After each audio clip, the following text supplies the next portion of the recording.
Neurodiverso TEA, conociendo el autismo en su diversidad. Breve reseña cronológica acerca del autismo. Antes del año 1900 se habían estudiado a personas que mostraban un comportamiento de lo que hoy llamamos autismo. En 1908 el término autismo lo usó por primera vez el psiquiatra suizo Eugene Bleuler para referirse a un paciente que mostraba estar replegado en su propio mundo. Entre 1925 y 1926, Grunjan Zuccareva publicó las primeras descripciones de observaciones sistemáticas de las características de las personas con autismo. En 1943, el psiquiatra Leo Kanner publicó su artículo Alteraciones autistas del contacto afectivo, donde describe a 11 pacientes jóvenes que parecían habitar mundos privados, ignorando a las personas alrededor, señalando que podían pasarse horas agitando sus manos frente a sus rostros. Kanner fue una persona brillante, pero algunas de sus teorías no eran certeras. Clasificó el autismo como una forma de psicosis infantil causada por padres fríos y desgastados. Notó que tenían habilidades en algunas áreas específicas como la música, matemática y la memoria, pero las desestimó. Todo esto hizo que el autismo se convirtiera en una especie de vergüenza, por lo que 2 generaciones de niños fueron recluidos en instituciones mentales donde se les echó al olvido. En 1954, Bruno Weltenheim, psicólogo y psicoanalista austriaco, comenzó su teoría acerca de las madres neveras. En 1964, el psicólogo investigador Bernard Ringland, quien tuvo un hijo con autismo, publicó el libro Autismo Infantil, Síndrome y sus implicaciones para una teoría neural del comportamiento, fundamental para cambiar las actitudes hacia el trastorno. En 1971, el investigador sudafricano Israel Colvin comienza a diferenciar la esquizofrenia de los trastornos del desarrollo. En 1972, la psicóloga cognitiva Lorna Wynne, madre de una niña diagnosticada con autismo, rechaza la teoría sobre las madres neveras. Junto con su colega Judith Gold, realiza un estudio de prevalencia de autismo en la población en general. El estudio dejó claro que la realidad del autismo era mucho más colorida y diversa. Desarrolló también lo que hoy se conoce como la triada de Wynne, es decir, las 3 dimensiones alteradas que presentan las personas con autismo: trastorno de reciprocidad social, trastorno en la comunicación verbal y no verbal, ausencia de capacidad simbólica y conducta imaginativa, y posteriormente añadió los patrones repetitivos de actividad e intereses restringidos. En 1980 se publica en el Manual Diagnóstico y Estadístico de los Trastornos Mentales, llamados DSM-3, de la Asociación Americana de Psiquiatría, una categoría denominada autismo infantil. 7 años más tarde cambiaría por trastorno autista. Entrado a los 80, Lorna Wynne consiguió una referencia a un artículo del alemán Hans Asperger, escrito en 1944, quien en esa fecha dirigía una clínica integrada a un internado. Allí narraba otra historia sobre el autismo y sus ideas sobre la enseñanza de niños que presentaban diferencias en cuanto al aprendizaje, a quienes les llamaba pequeños profesores. Sus ideas eran progresivas para su época. En vez de señalar a los padres, describió esta condición como una discapacidad poligénica de por vida, que requería formas compasivas de apoyo y espacios adaptados durante el transcurso de su vida. Por ello se dedicó a ayudar en el desarrollo de métodos educativos. Asperger vio el autismo como un continuo diverso que abarcaba una sorprendente variedad de dones y discapacidad.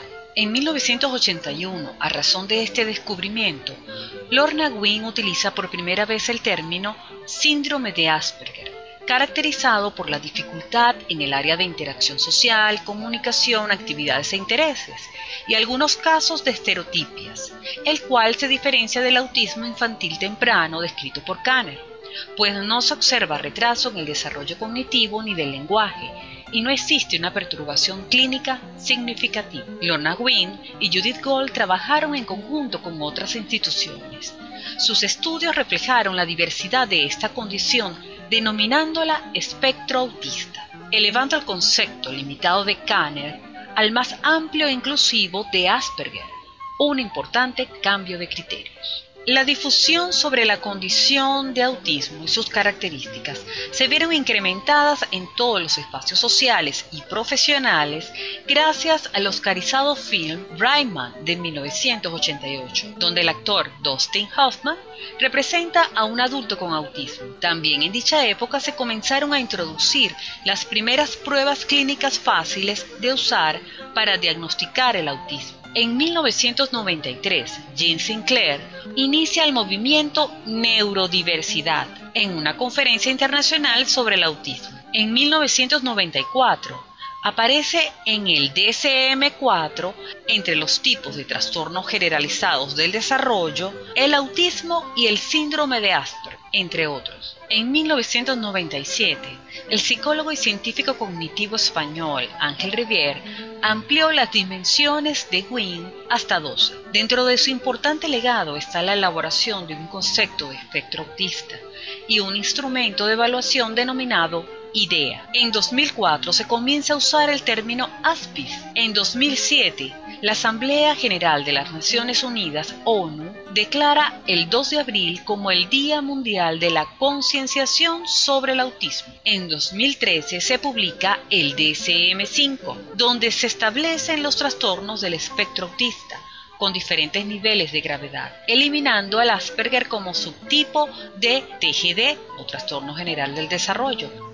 En mayo de 2018 se publica la edición del Manual de Clasificación de Enfermedades y otros problemas de salud número 11 de la Organización Mundial de la Salud, donde desaparece el término Asperger.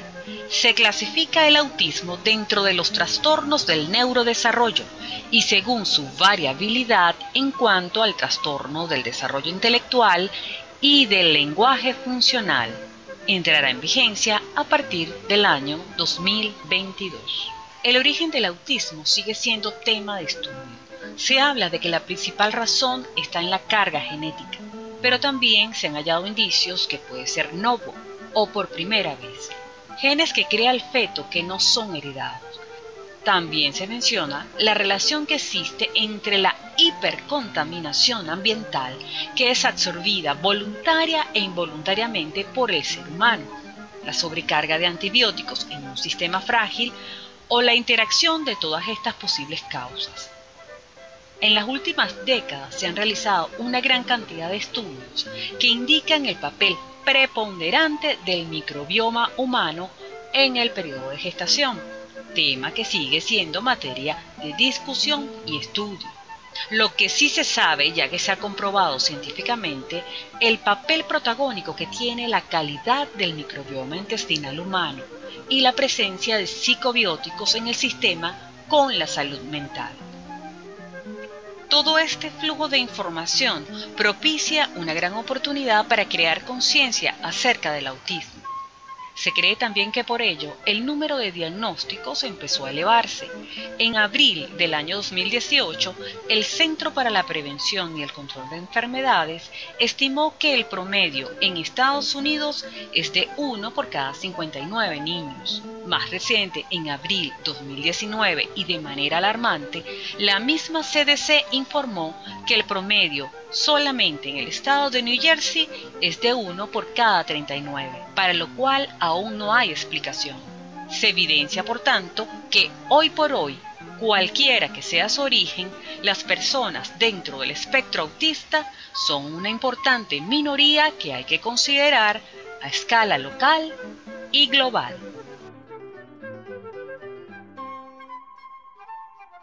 Neurodiverso TEA, conociendo el autismo en su diversidad.